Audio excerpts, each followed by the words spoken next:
Tabe salamat lingu nalatai, salam sahujud karendem malempang.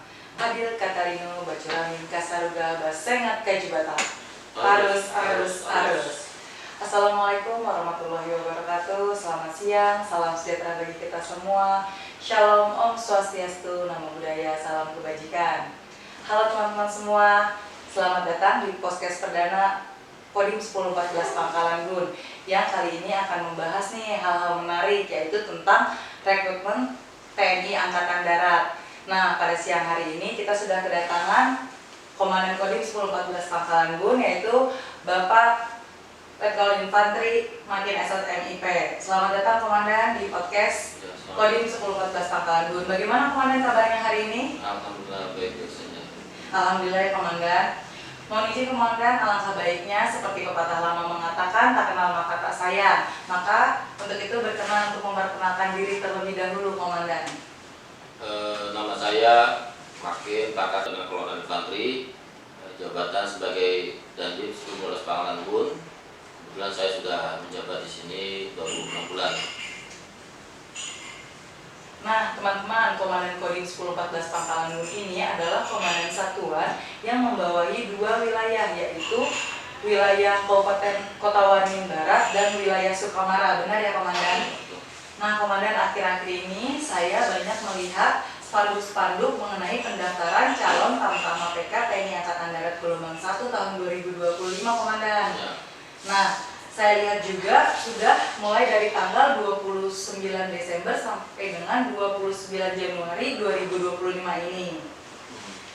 Nah Komandan, untuk para penonton podcast kali ini mungkin belum tahu nih apa saja persyaratan untuk bisa menjadi calon Tamtama PK TNI Angkatan Darat. Mungkin ada persyaratan khusus atau tip khusus nih bagi para calon peserta yang ingin mendaftarkan diri Komandan. Baiklah, BPK pada kesempatan kali ini saya akan berbagi informasi kepada adik-adik yang berminat dan ingin mendaftar menjadi prajurit TNI Angkatan Darat. Jadi ada beberapa persyaratan yang harus disiapkan sebagai wujud untuk nagih cash, yaitu diantaranya pertama persyaratan umum.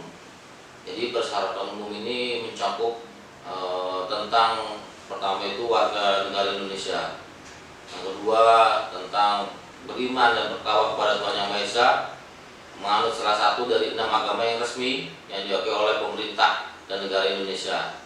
Yang ketiga, setia kepada negara Kesatuan Republik Indonesia yang berdasarkan Pancasila dan Undang-Undang Dasar Negara Republik Indonesia tahun 1945. Nah, tentunya juga umurnya paling rendah 17 tahun 9 bulan dan paling tinggi 20 tahun pada saat pembukaan pendidikan pertama.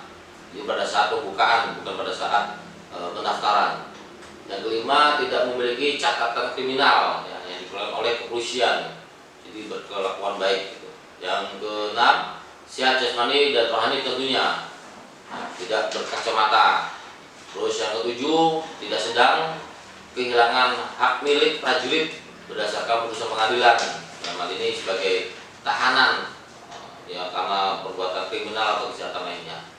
Nah, ini beberapa persyaratan tambahan yang harus dilengkapi, yaitu harus ada surat persetujuan dari orang tua atau wali. Nah, tentunya ini kita prajurit anak-anak yang mendaftar itu harus diizinkan oleh orang tuanya.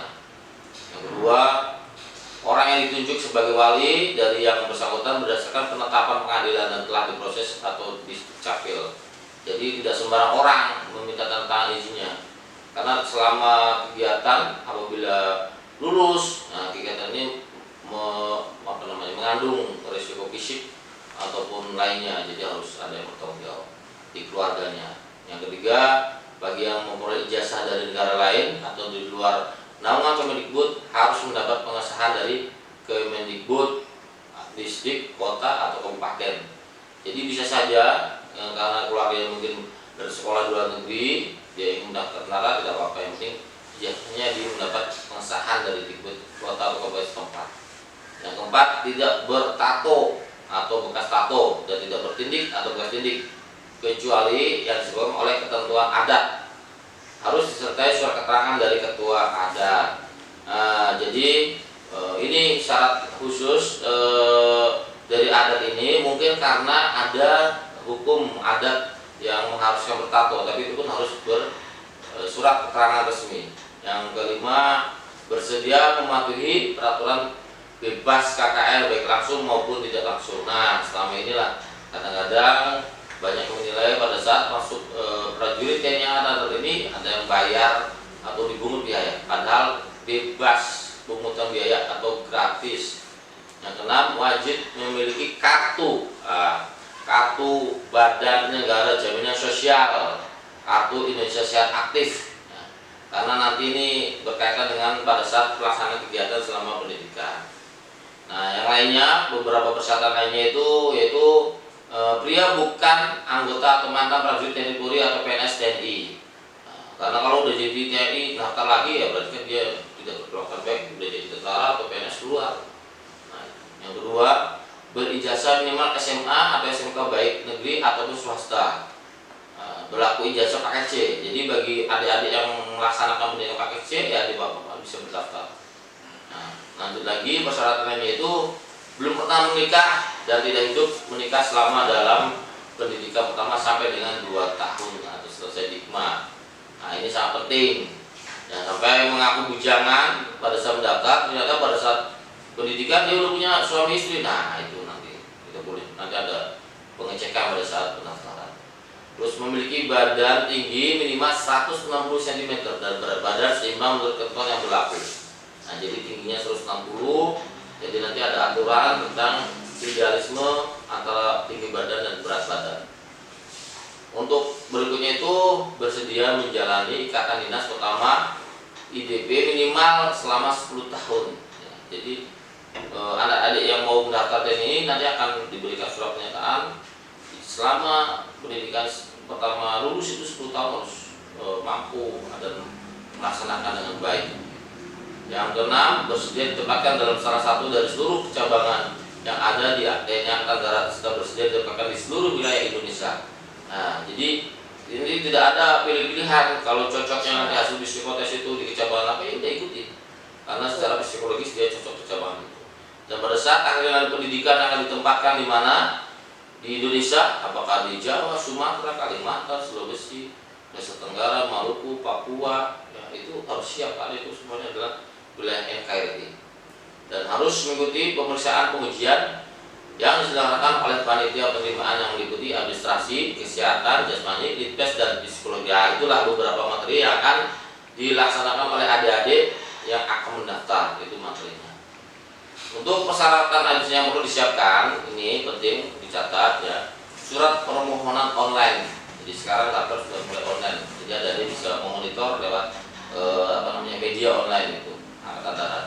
Terus surat permohonan menjadi prajurit dengan tulis tangan, itu supaya meyakini bahwa itu tidak ada paksaan dari orang tua atau dari pihak lainnya. Akte kelahiran juga tentunya harus dilengkapi, KTP calon dan orang tua atau wali ya harus dilengkapi juga. Ada fotokopi kartu keluarga. Nah, tentu ini identitas bahwa prajurit masyarakat yang akan mendaftar prajurit itu ya ada dalam suatu keluarga tertentu. Ada ijazah dan SKHUN, SD, SMP dan SMA tentunya. Terus rapot terakhir. Nah, rapot terakhir juga perlu dilengkapi. Makanya adik-adik jangan sampai pada saat lulus ya rapotnya tidak diambil. Terus akte kematian orang tua apabila orang tuanya sudah meninggal. Nah, kalau nggak ada ya tidak perlu. Akte cerai apabila orang tua cerai. Jadi bagi anak-anak adik-adik semuanya yang orang tuanya meninggal cerai bisa ngantor tentara itu. Tinggal dilengkapi dengan administrasi. Nah, terus surat nikah, pas foto 4x6, SKCK dan BPJS atau KIS ya. Surat nikah itu ya surat keterangan belum pernah menikah. Nah, itulah beberapa persyaratan diantaranya harus dilengkapi oleh adik-adik bagi yang berminat dan berkeinginan untuk menjadi sebagai seorang prajurit Tentara Nasional Indonesia Angkatan Darat. Ya. Nah, baik, terima kasih Komandan untuk penjelasannya. Nah, adik-adik semuanya sedikit ada gambaran ya apa saja persyaratan untuk mendaftarkan diri menjadi calon anggota TNI Angkatan Darat. Nah, baik Komandan, barusan saja kita berbicara tentang apa saja persyaratannya. Akhir-akhir ini juga banyak sekali saya lihat komandan adik-adik kita ini sudah mulai latihan fisik, latihan jasmani, pembinaan jasmani, dan latihan yang terus-menerus dari pagi, siang, dan sore. Apakah benar komandan aspek fisik ini menjadi penilaian nomor 1 atau mungkin ada aspek-aspek lainnya nih komandan yang menjadi penilaian? Apa saja sih komandan aspek-aspek tersebut? Baiklah, mungkin akan saya jelaskan ya. Untuk jasmani bukan faktor paling utama untuk menjadi prajurit TNI. Semuanya harus memenuhi syarat. Ya.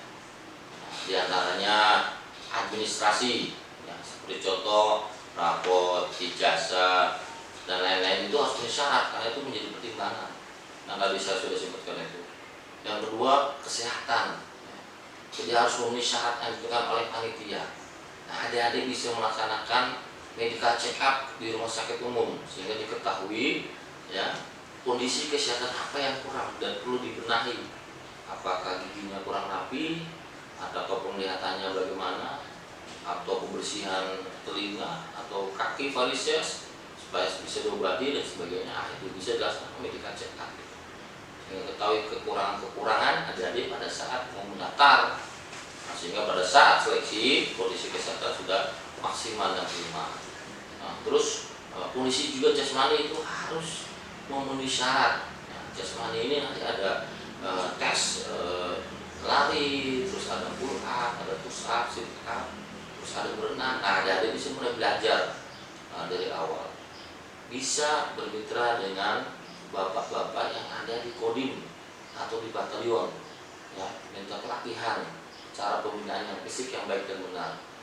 Baik pagi, siang, atau sore, sehingga nanti pada saatnya pengetesan nilai hasil jasmaninya akan maksimal. Nah, persyaratan selanjutnya adalah mental ideologi harus memenuhi syarat dan ketentuan yang berlaku. Jadi semuanya itu syarat-syarat dengan ketentuan yang berlaku harus dipenuhi. Nanti ada standarnya, standar dan angkatan darat bagi personel yang mendaftar. Nah, kemudian untuk lebih jelasnya, jadi dalam penerimaan itu ada mekanisme yang perlu diketahui untuk mempermudah dalam seleksi. Yang pertama, calon melaksanakan daftar online melalui HP atau komputer masing-masing dengan website. Catat ya, https://tni.recruitment-tni.mil.id/. Nah, itu nanti bisa dicari. Nah, terus yang kedua, nah, kemudian calon melaksanakan validasi atau daftar ulang di Ajen Rem 102 Panji Panjung, karena Kodim 1014 Pangkalan Bun ini berada di wilayah Korem 1002 Panji Panjung, yang kemudian dilanjutkan dengan pemeriksaan atau uji administrasi berupa pemeriksaan ijazah, akte, KTP, KK, SKCK, BPJS, dan lain-lain yang tadi awal sudah kami sebutkan. Kemudian juga dilaksanakan pemeriksaan tinggi badan, berat badan, tindik, tato. Nah, apabila sudah memenuhi syarat oleh tim administrasi selesai, ya, maka bisa dilanjutkan dengan berikutnya.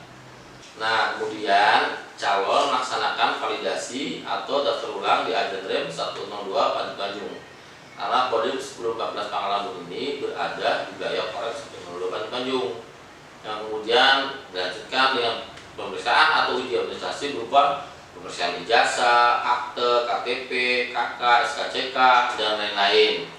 Nah, kemudian juga dilaksanakan pemeriksaan tinggi badan, berat badan, dan tindik tato. Setelah dinilai kamu memenuhi syarat oleh tim administrasi, selanjutnya calon akan melaksanakan atau uji kesehatan yang akan diuji oleh tim kesehatan. Gitu. Jadi lanjut kalau sudah kesehatan. Setelah calon dinyatakan memenuhi syarat kesehatan oleh tim kesehatan, calon diarahkan untuk mengikuti pemeriksaan atau uji kesegaran jasmani yang dilaksanakan oleh tim jasmani. Jadi berkelanjutan. Ya, apabila lulus dilanjutkan lagi dengan tes berikutnya. Kemudian calon yang akan lulus kesegaran jasmani akan melanjutkan pemeriksaan atau uji psikologi. Jadi begitu. Jadi Mbak Vega, jadi tesnya akan berkelanjutan gitu ya. Kemudian juga calon melaksanakan penelitian personil baik tertulis maupun wawancara secara simultan yang akan diambil oleh tim lead pes. Nah, jadi akan dilaksanakan wawancara secara tertulis ataupun secara langsung ya, dengan audiens itu. Setelah rangkaian kegiatan seleksi telah selesai dilaksanakan, maka semuanya hasil akan dihimpun ke dalam buku sidang dan kemudian calon akan disidangkan yang dipimpin oleh ketua sidang. Bagi calon yang lulus memenuhi syarat akan mengikuti pendidikan pertama militer, dan bagi yang tidak lulus dan tidak memenuhi syarat kembali ke rumah masing-masing. Itulah beberapa gambaran sehingga adik-adik semuanya bisa menjadi referensi sebelum mendaftar menjadi seorang prajurit TNI. Nah, baik Komandan, terima kasih atas penjelasannya. Nah, adik-adik semua, sudah ada gambaran ya apa saja yang harus adik-adik siapkan, seperti administrasi sudah bisa disiapkan dari sekarang. Untuk latihan fisik bisa dilaksanakan rutin. Untuk kesehatan dianjurkan untuk melaksanakan medical check up di rumah sakit terdekat ya adik-adik. Untuk psikologi bisa belajar mandiri atau mengikuti kursus. Jadi banyak aspek-aspek penting yang menunjang untuk adik-adik bisa lolos menjadi anggota TNI Angkatan Darat. Nah, mohon izin Komandan, kali ini kita akan berbicara hal yang sedikit sensitif nih Komandan.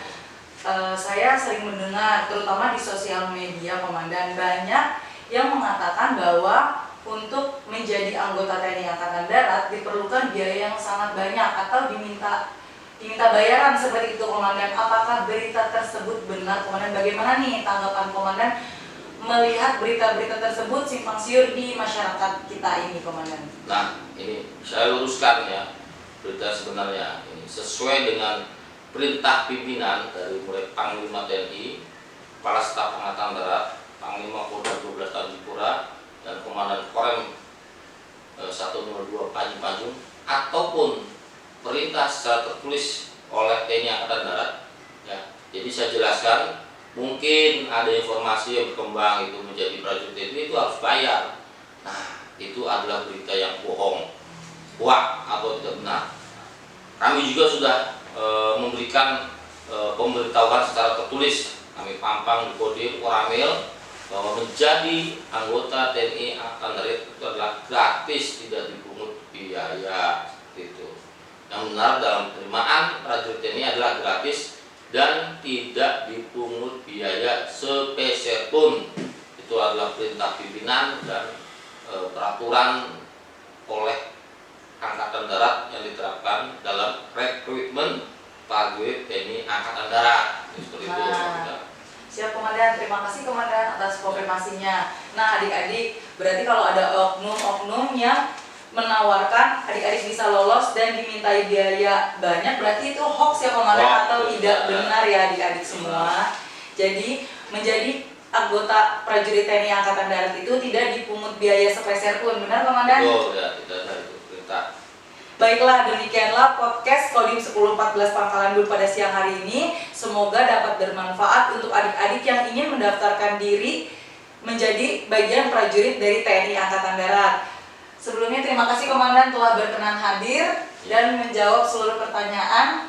Semoga bermanfaat untuk adik-adik yang ingin mendaftar Komandan. Ya, ada pesan dari saya tambahan. Ya, harus semangat, ya, berikhtiar, berdoa, dan yakin usaha yang kita kerjakan secara maksimal akan mendapatkan hasil yang maksimal dan optimal. Harus optimis atas rezeki yang diberikan oleh Allah Subhanahu wa Ta'ala, Tuhan Yang Maha Kuasa. Terima kasih. Nah, siap. Terima kasih Komandan. Akhir kata, kami Septikowat Pega Anggraini pamit undur diri. Wassalamualaikum warahmatullahi wabarakatuh. Shalom, Om Santi Santi Om.